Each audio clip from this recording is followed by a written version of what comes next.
Stitch podcast. I am your host, Kristen, and I am here to talk to you about what else? Knitting.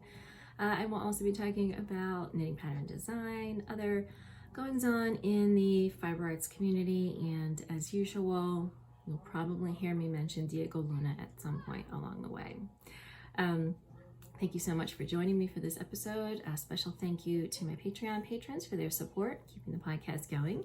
And a special welcome to any new viewers who are checking out the podcast for the first time. So if you don't already know me, my name is Kristen Janik. I am a knitting pattern designer and instructor. I live in the Maryland suburbs of Washington, D.C. with my husband and two mischievous little boys and one very grumpy cat. You can hear them outside now. And when I am not knitting, I enjoy yoga, vegetable gardening, cooking occasionally, Orioles baseball, wine of course, but it's mostly about the knitting, so let's go ahead and start talking about it. So here we are, day, who knows, of quarantine, stay at home, lockdown, whatever. Maryland has now officially closed schools for the rest of the academic year, and kids' summer camps have been canceled, so we are going to be together for a long time. Maryland today at 5 p.m. is starting to ease its lockdown, which I think frankly is stupid because we are still coming in usually around 1,000 new cases a day. But as of 5 p.m., retail establishments are allowed to be open as long as they maintain 50% capacity. And I'm trying to remember, churches can have outdoor masses or whatever, and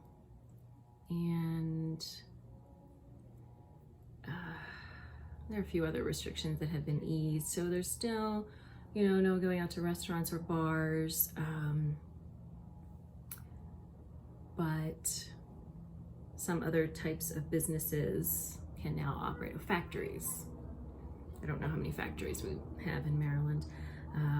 I guess the crab picking facilities will open back up. But since the country is hell-bent on keeping out immigrants, I don't know who's going to pick the crabs. Picking crabs is a miserable task. And I'm from Maryland. I have eaten my fair share of crabs. And when I eat crabs, I pick crabs to eat them in a leisurely fashion on my own. After about 4 or 5, I'm done. It's delicious, but a pain in the ass. So commercially picking crabs is miserable. And as you might imagine, it's also really poorly paid. It is mostly done by foreign guest workers who are paid by, I'm sorry, that's my son lecturing my husband about something or other, who are paid by volume, so the faster you pick and the more you get paid. And but with the federal administration trying to limit various kinds of visas, there's a shortage of workers, and that is a job that, oddly enough, U.S. citizens and other permanent residents seem to be very interested in doing. So, which means I can still, I don't know how the crab industry is going to be affected by all this. Hopefully, I can still order steamed crabs to pick them myself. That's sort of a separate issue. But things like when you buy crab at the grocery store that's already been picked in a container, that, especially if you're in the mid-Atlantic area, that may be not as widely available and even more overpriced than it usually is. Anyway, so Maryland is easing some restrictions. we are going to continue to stay at home as much as possible, going out only for groceries and pharmacy and things like that. My county actually, though, is maintaining all of the current restrictions. So the governor has said restrictions may ease, but individual counties have decided to do other things. And DC is still shut down until at least the beginning of June. So my husband continues to be at home. My brother-in-law and sister-in-law are leaving. They have been here for, I believe it will be 7 weeks this weekend. And they are now going to go to stay with my husband's sister who lives in Utah. So they still can't go back to Peru. And now that my brother-in-law's summer internship stuff has been taken care of, and he has finished his coursework, when they're allowed to return to Peru, it won't be such a rush to get there. So it'll be more reasonable for them to take their time flying from Peru to Utah, back to Peru. They don't have to worry about trying to rush as soon as they're allowed to go, which a couple weeks ago would have been more important. So as I understand it, my husband's sister has part of her property that she usually rents out on Airbnb because they live in or around Salt Lake City. So it kind of gets during kind of like ski season and Sundance and stuff. It's a good way to earn a little extra money. Right now it's not, but it is sort of a more independent living space for my brother-in-law and his fiance. In our house, we do have a guest room, so they have their own room, but that's about it. Everything else is kids are everywhere. There's not very much privacy, and it is always loud. Although my husband's sister also has children, but as I said, I think this is kind of a separate living space for them. So I think they'll be a bit more comfortable there, and I will be very happy to have my house back. They are very nice people. I just like to have my space. I like to have some alone time, which, still with my husband and kids at home, I'm not going to have that much of. But at least I will be comfortable again wandering around, in my pajamas or underwear or whatever, and just feel a little bit more comfortable in my own home. So also, usually we have a space on our first floor that is presumably for a formal living room, and we are not formal living room people. I would like to turn it into kind of a study. I would like to turn it into a study, but we don't have, the ability to furnish it right now, so it's just kind of empty space. That's usually where I do my yoga. There's enough space in there for me to move around. There's enough light. It's much easier to do my yoga on a mat on a hardwood floor rather than a carpet. And I haven't been able to do that with house guests. Also, a lot of their stuff is kind of in that room for storage purposes for now. And so I've been crammed into Ollie's bedroom to do my yoga, which, again, it's carpeted, so that can impact your balance a little bit, and it's not sort of the kind of open, free moving area you want ideally be practicing yoga in. So I'll be really excited to get that space back as well.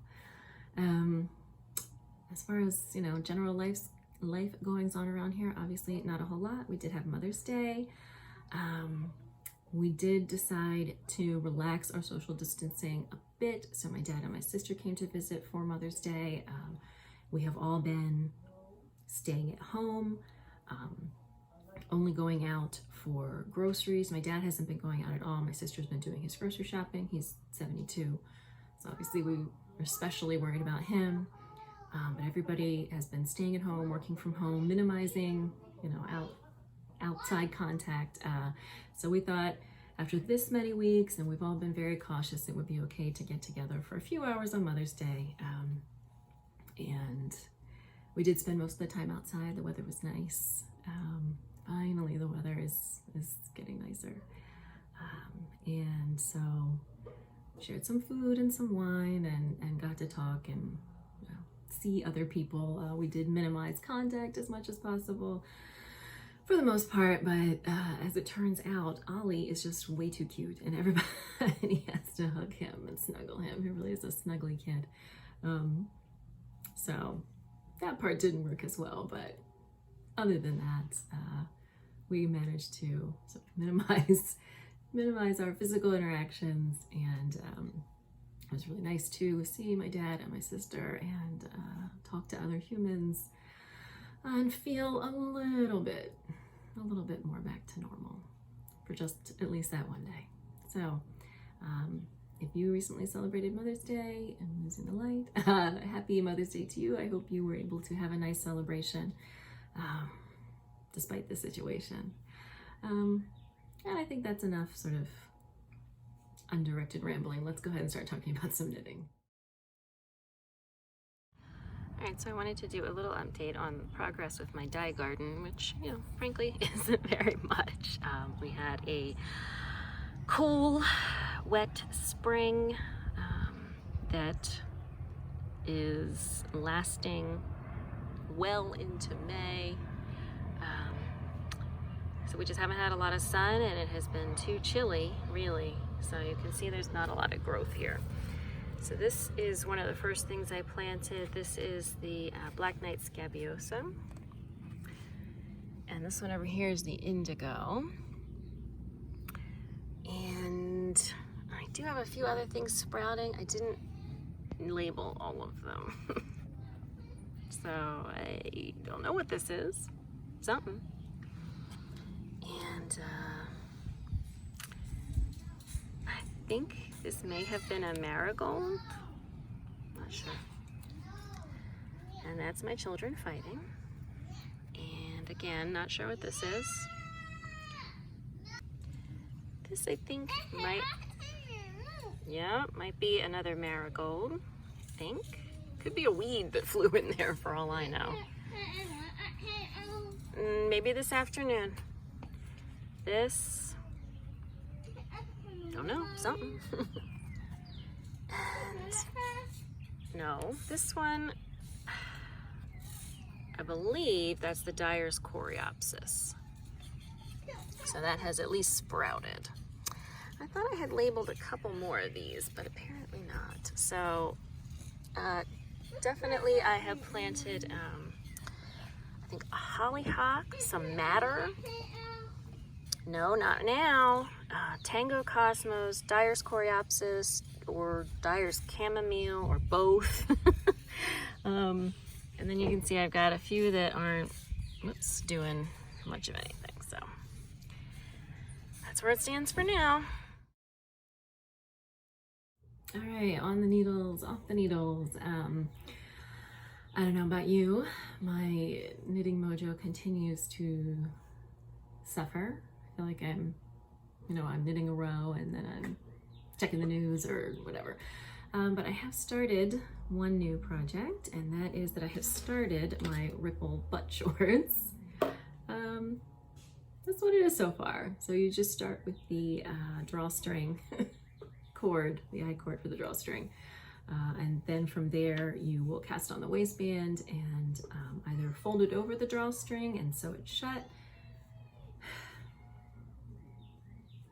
It's a really nice day here, but unfortunately that means my children are outside making a lot of noise, which in some ways is better than being inside making a lot of noise, but my studio space faces the backyard. So anyway, I have done most of the I cord for the drawstring. It has to be like 44 inches or something like that. So fortunately this is pretty mindless. I do like the way that the color is working out.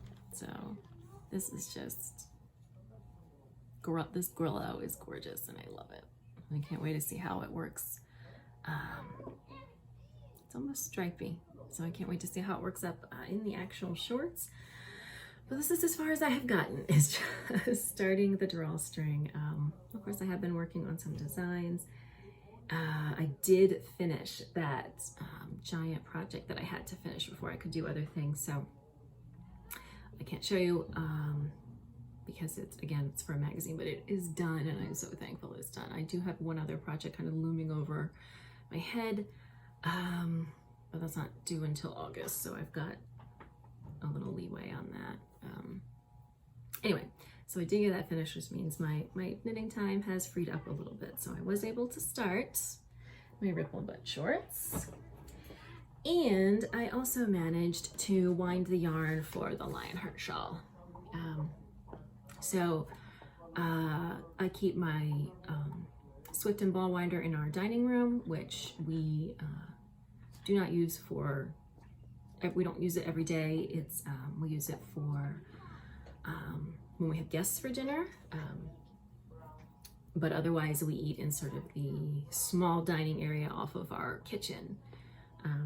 So our dining room is mostly unused, and so that's where we have a long table in there. So that's where I keep the Swift and the ball winder, usually not in anybody's way, but my husband and his brother had taken over the dining room as their workspace. So getting in there to wind yarn has been a little bit tricky, but I was able to get in there and wind up my yarn. So again, I am using these 3 beautiful skeins. So this is from Fiber for the People, and this is one of the colorways from the Oxide Club.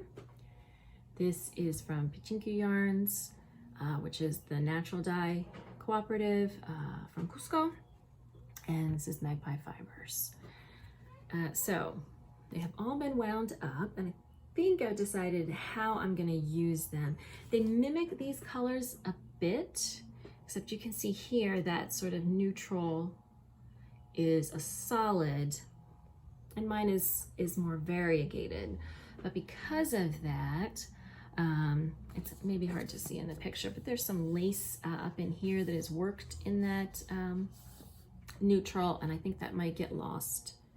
So what I think I'm gonna do is swap how again, it's more orange, but the orange and the neutral are used. I think I'm gonna swap that with my 2, but I am still gonna finish it with the dark red instead of the neutral. So that is my plan. I have not swatched, and while I am a big advocate of swatching, I don't generally swatch for shawls.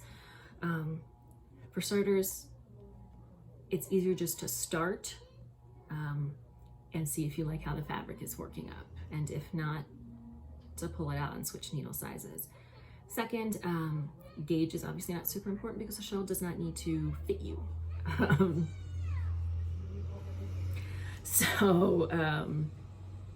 There's no reason to be checking the size. Now, if your gauge is off, you are probably going to use more or less yarn than the pattern calls for, but I have plenty of all of these yarns, so I'm not super worried about that. Also, this is a pattern that is easily adjusted, so you can just, if you're running out of yarn, take out a pattern, repeat, or something like that. So I am not going to swatch. I am just going to go ahead and cast on, maybe over the weekend. We shall see. So this is the next project that I am doing for my Make 9 2020. So far I have finished one Make 9 2020, and I'm about to get started on this one, but that is about it. And I have no other personal knitting projects in the works right now. As I said, I think the next thing from the Make 9 2020 that I will tackle is the Andawa. I feel like if I get started on that now, it might be done in time for cold weather, which won't come here again until probably November. So I have plenty of time, but of course I use most of my knitting time for design. So that is my plan in terms of personal knitting. But I do have a couple of designs in the works that I want to get finished before I do that. One of them has a deadline, for the first, I really need to finish it, at least knitting the sample in the next week or so. And I've got a sock pattern coming out that all of my testers have done a beautiful, beautiful job on, and I have barely made any progress on my own. So I really need to get working on that so that that pattern can, I mean, the pattern is done. My testers are done. They have knitted, you know, for socks, you only have to finish one to test the pattern. And I have just fallen behind, so I really need to get that moving. I always think I'm going to end up, you know, I'm just going to finish this project, then I'll have more personal knitting time. We're just going to finish. No, it doesn't seem to work that way. I really am almost always wrong, but we will see. We are now about midway through May, which means in the next month I'm going to start on my fall sweaters. So maybe I'm not ever going to have more personal knitting time, but that's what I've got for On the Needles, Off the Needles this episode. All right, for Stash Flash in this episode, I'm so excited to share that I got my first yarn for the latest yarn clog from Fiber for the People.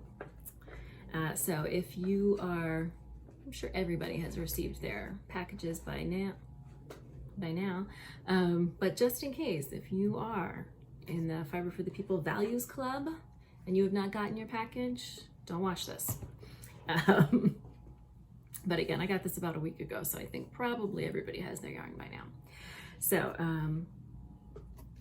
this is her inspiration for this month's yarn.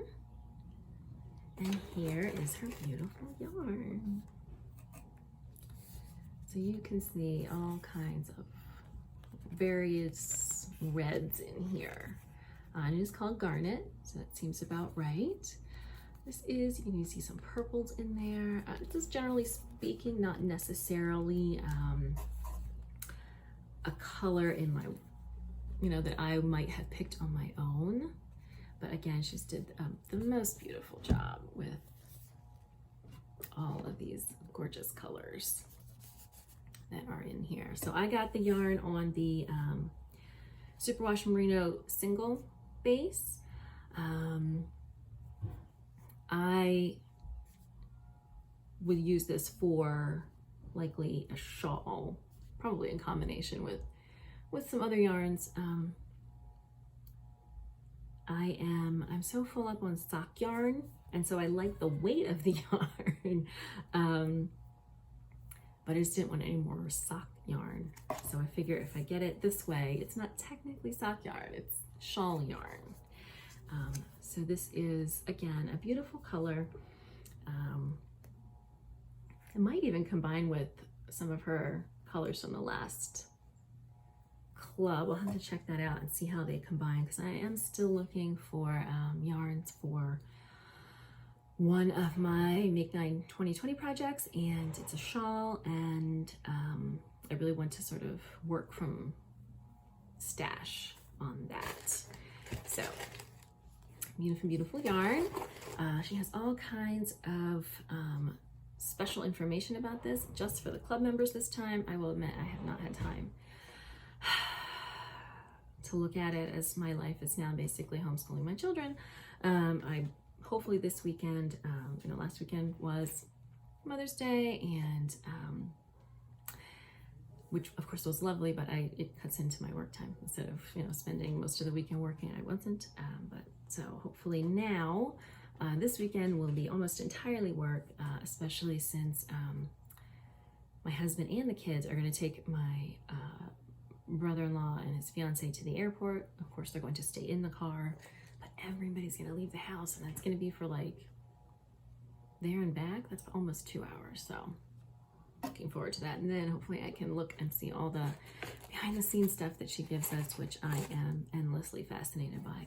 And then she also puts these teas in there, which I'm not a huge tea drinker, but I love getting just one to try out.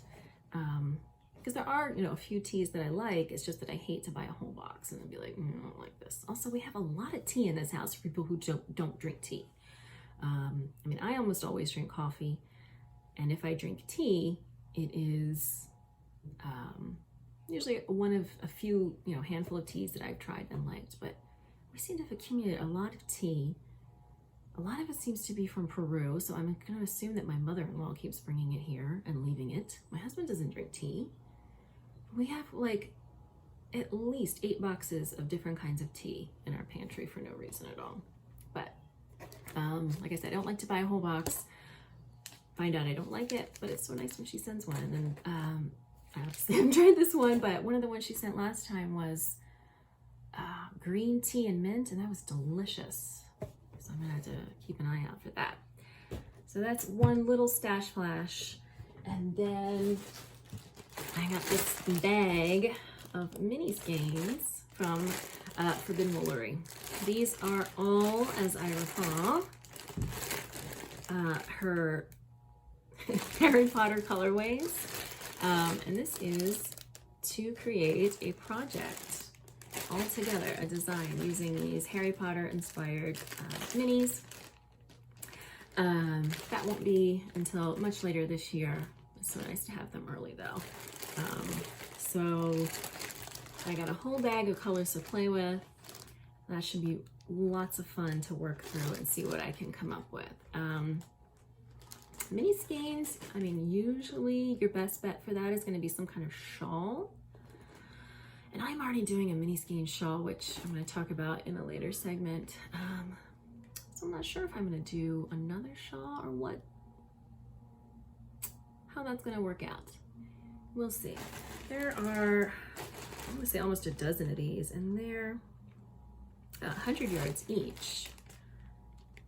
So if I was really creative, I could put them together in a sweater.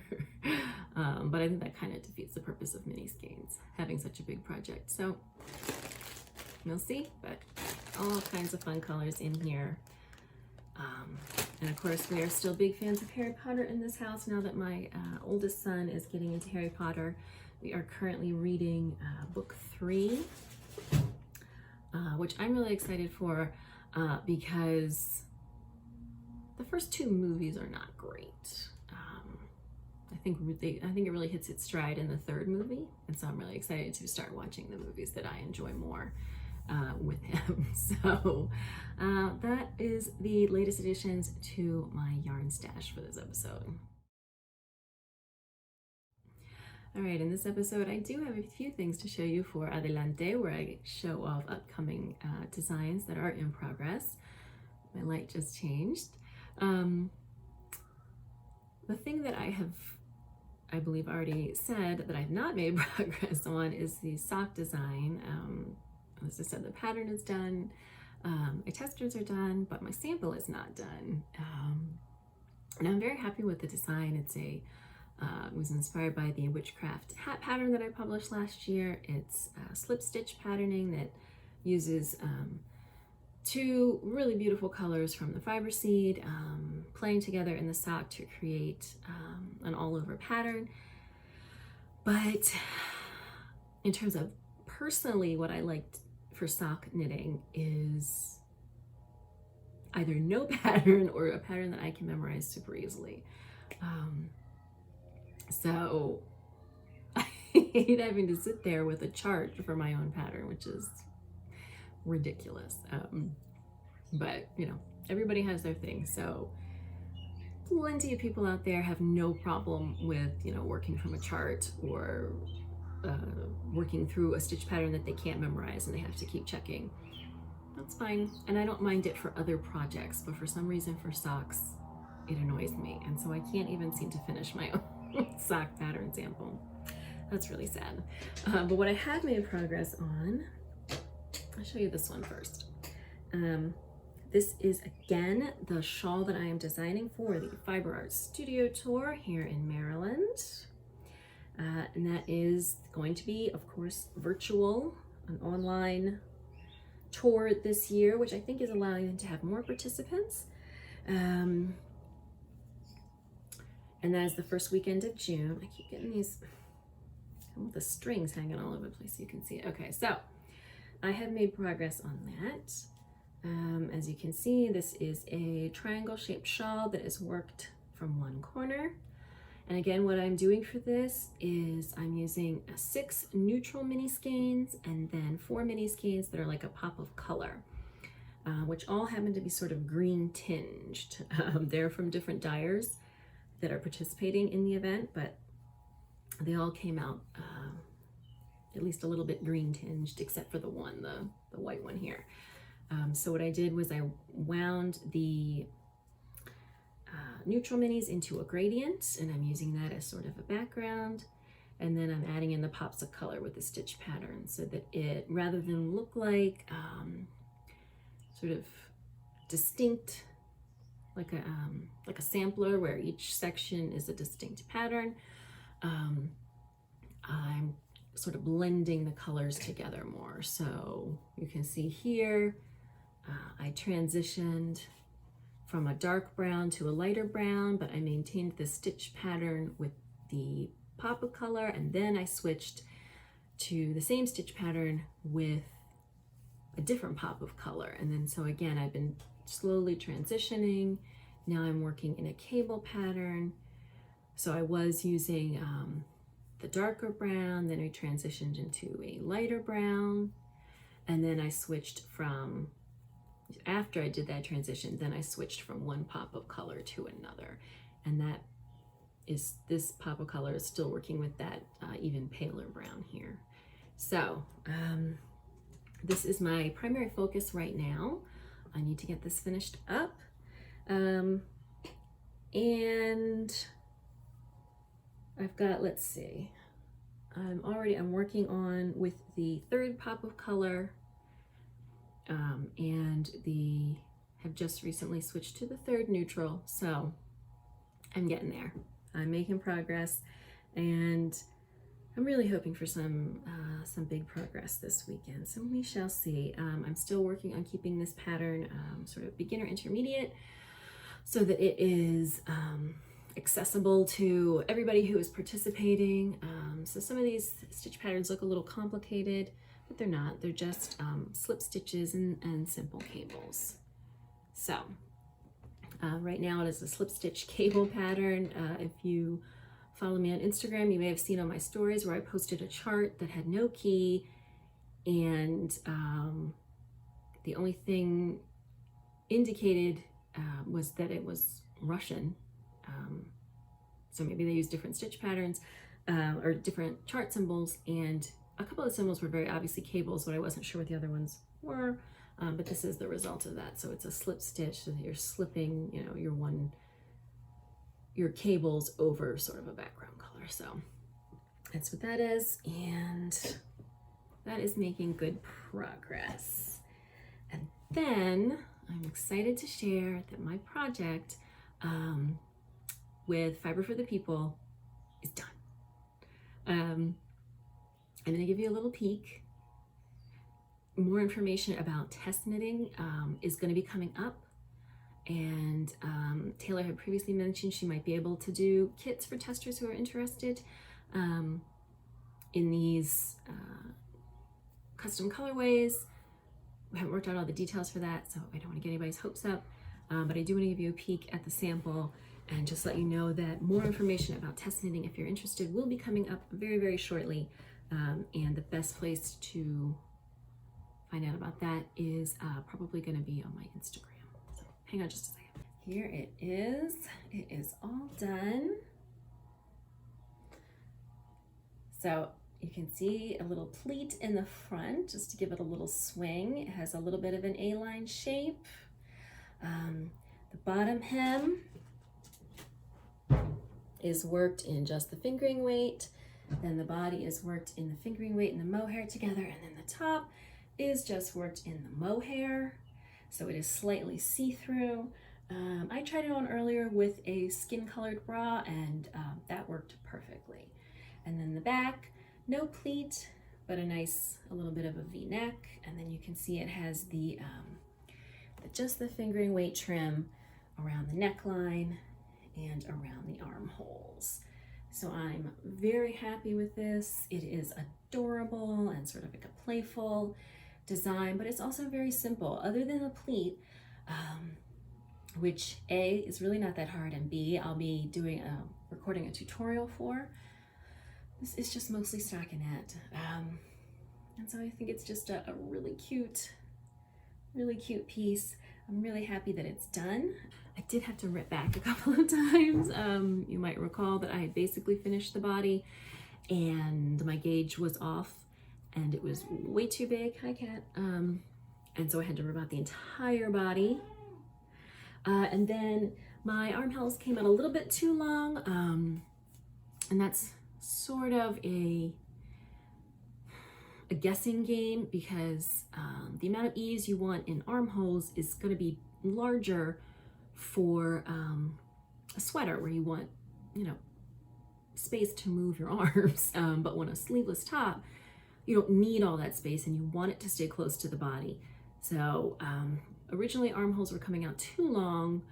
And so, because what I want is for the body to finish sort of right at boob level. And that's where the mohair starts, so that the body actually covers, you know, your torso. So they're too long, and that line was going below the bust, which wasn't what I wanted. So I did have to rip back the armholes and make a couple of minor adjustments. That was not a huge deal. The worst part was actually ripping out the mohair. It is miserable. It sticks together, and it is just, it was a real pain in the butt. After I'd done one side, somebody on Instagram recommended putting my sweater in the freezer, or my top in the freezer, which sounds weird. But I guess it helps the mohair calm down a little bit. So I did, I put it in the freezer for a couple of hours. I took it back out and ripped the other side out, and it was still sticky, but much less. So it still wasn't the smooth, easy process of ripping out any other kind of yarn, but it went much better. I didn't have to break the yarn to get it to separate or anything like that. So I highly recommend not screwing up when you're working with mohair, but if you do, putting it in the freezer kind of helps. All right, so now my children are inside making a lot of noise and they are playing Monopoly Junior, which means there will be some yelling. So my most sincere apologies. So as I mentioned earlier, this past weekend was Mother's Day, and I really wanted to show you guys my Mother's Day present. It is adorable. And it is this beautiful bracelet from Bertie Parker. So it's a cuff bracelet with these little stockinette stitches. So you might remember, if you have watched the podcast for a while, that when I went up to New York in the fall for Rhinebeck, I got an adorable pair of earrings from Bertie Parker at the Indian Tangled trunk show. And my earrings are the same color, which is copper. My earrings are one is the stockinette and the other is garter stitch. And the reason I'm not showing them to you is that they are in my purse, which is somewhere. I cannot find it. I don't leave the house anymore, so I don't need it, and I don't know where it is. But I tend to have a limited tolerance for earrings. And it's not like an allergy or anything. It's just that after wearing them for a while, I start playing with them, and then I'm like annoying myself and I'm annoying the people around me, and I don't really know why that is. But for some reason, it's not that they're like irritating my ears or anything. It's just that I become very aware of them, and I will start playing with them and eventually have to remove them. So obviously, if I'm sitting around the house, I'm not generally wearing earrings. I tend to wear them if we're going out, and then they end up in my purse after my tolerance for the earrings wears off. So whenever the last time we went out somewhere was, months and months ago, I think we went to a brunch in February. That was probably the last time I wore them. I took them off, put them in my purse, and who knows, I cannot find my purse anywhere. And you might be concerned, but I generally speaking keep my wallet in the car. is we have a garage. So I usually will keep my wallet in the glove compartment so that I always have that.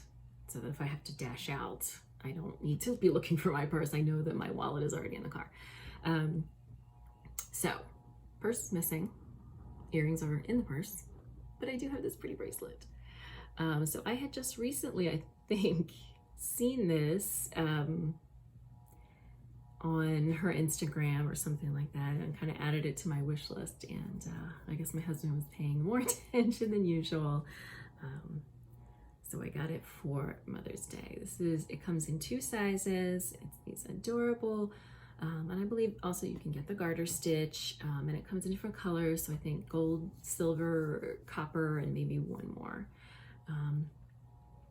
So you can see the copper is kind of like a rose gold. It's a cuff, so it goes on and off the wrist. This, I believe, is the smaller size. And I just think it's adorable. I really like, you know, I know that these are stockinette stitches, and I know that it's a knitting thing, but that's not necessarily obvious to everybody else. So other people might just think it's a pretty pattern, and then people who are knitters are going to recognize it and recognize a fellow knitting soul out in the universe. So really cute Mother's Day gift. I really love all of Bertie Parker stuff. I know she does shawl cuffs, which are, it's like a loop of leather that you would put both ends of the shawl through to, you know, sort of hold the shawl around. And then it has sort of a piece of metal with this little design on the front as well. I really think those are cute as well. I don't wear leather, but for those who do, I would definitely be ordering one of those, because I have a lot of issues with my shawls falling open, and one of the reasons I don't wear more of them. So I know she has those. She has all kinds of beautiful earrings, and obviously these bracelets. So I will include a link to her shop in the show notes, and definitely check her out for all kinds of adorable knitting themed accessories that you will definitely want for any upcoming holidays. All right, events. We're all sitting at home and doing nothing, but that doesn't mean that there are no events. So I wanted to tell you about one that obviously I am personally very interested in, which is that I'm going to be running my Sweater Siren e-course again. Originally the plan was to run it in July, but we're all at home now. People are looking for things to keep them busy.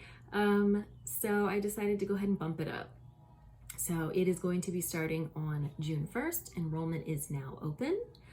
And Sweater Siren is all about learning to charm your sweaters. So learning how to make sweaters that fit, sweaters that flatter, and sweaters that will last a lifetime, or at least a good long while. So this is a 4-week e-course. It is obviously entirely online. You will receive video lessons. There is a workbook that you will work through. You will be able to participate in the Sweater Sirens Facebook group, which is for current and past students to interact with other students and share your questions and share photos and things like that. Now that we have all learned how to do Zoom, maybe we'll even do some point during the course, maybe we'll even do a Zoom with all the students. We'll see. We'll see. But what we will have are weekly live office hours where I will go live in the Facebook group and you can pop in and ask questions. And at the end of the actual e-course, which as I said is 4 weeks, we'll take a tiny break, let everybody catch up on their work, and then we'll have a knit along, and we will all work together to knit a sweater. So the way I've done this in the past is that the knit along part is open to everybody, student or not. If you just want to pick one of my sweater patterns and knit along, that's great. But for students in the class, 1, you get a free sweater pattern from my shop, and 2, you'll be able to, again, remain in the Facebook group interacting exclusively with other students during the knit along. Get additional help if you need it with whatever pattern you picked, things like that. So even though the knit along part is open to everybody, you're still going to be getting some more exclusive attention and assistance as a student of Sweater Siren. So you can find all of the information about the e-course at mediaperuana.com/sweatersiren. Enrollment, as I said, is now open, and for the first week you can enroll for $30. This is a 4-week course. It has 6+ hours of video instruction. The regular price for the course is $40, which I still think is a bargain because that's less than $10 an hour for the instructional content.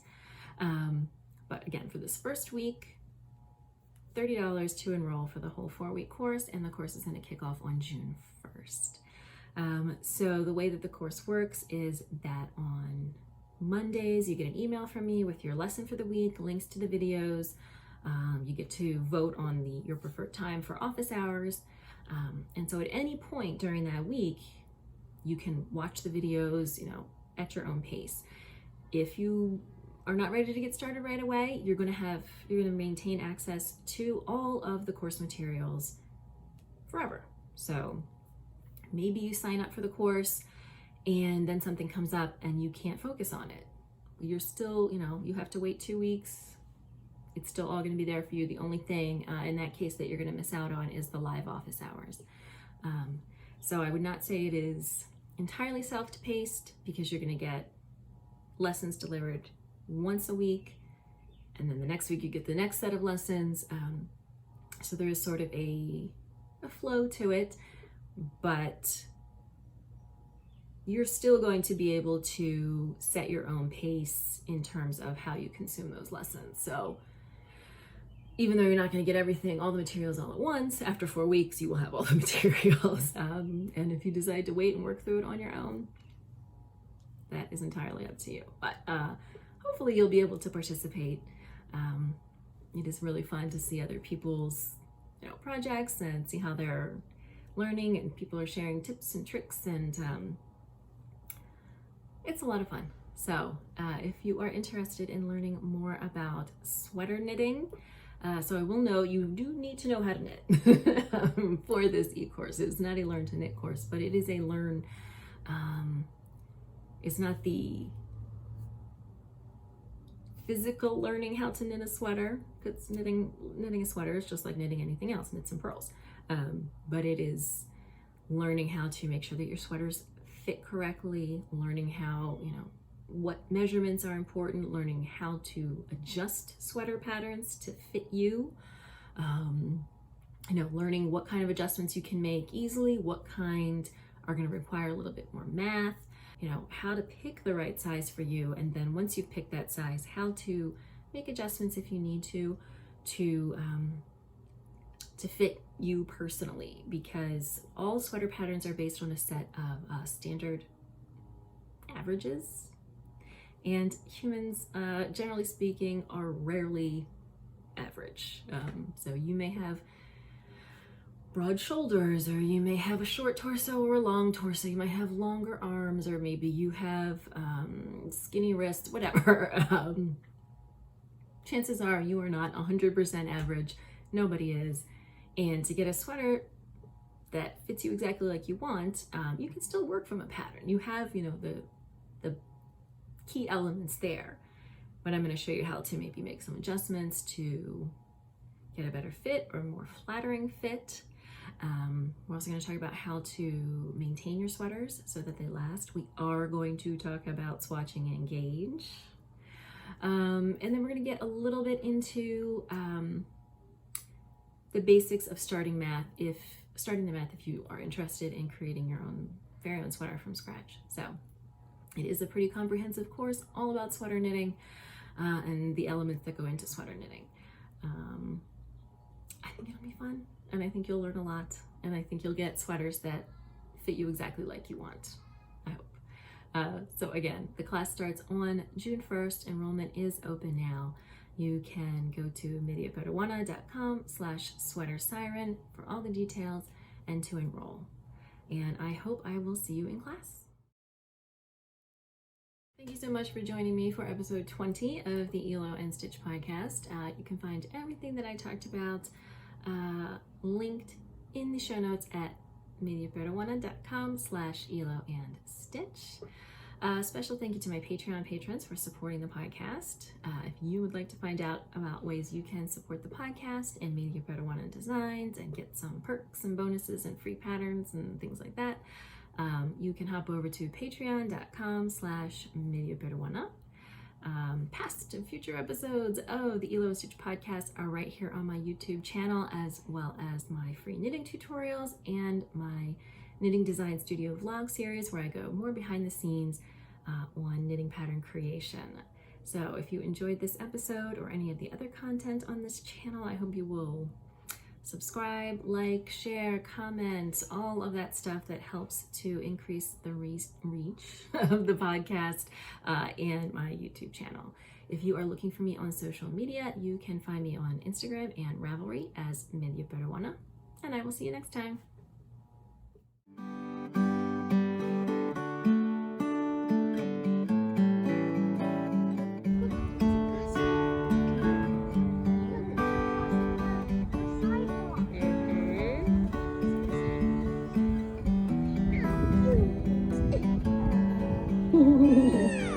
Well, at least it's not his turn yet. Yes, JJ.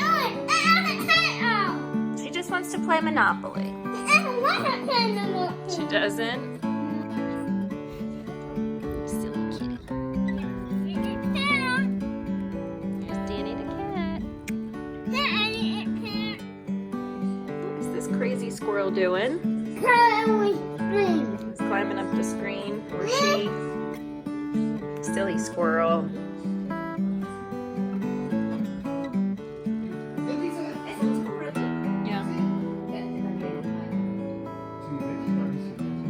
Yeah. No dije que para nada quería. La mejor película es No se ve brócoli, por supuesto. So, what magical color do you like the fire?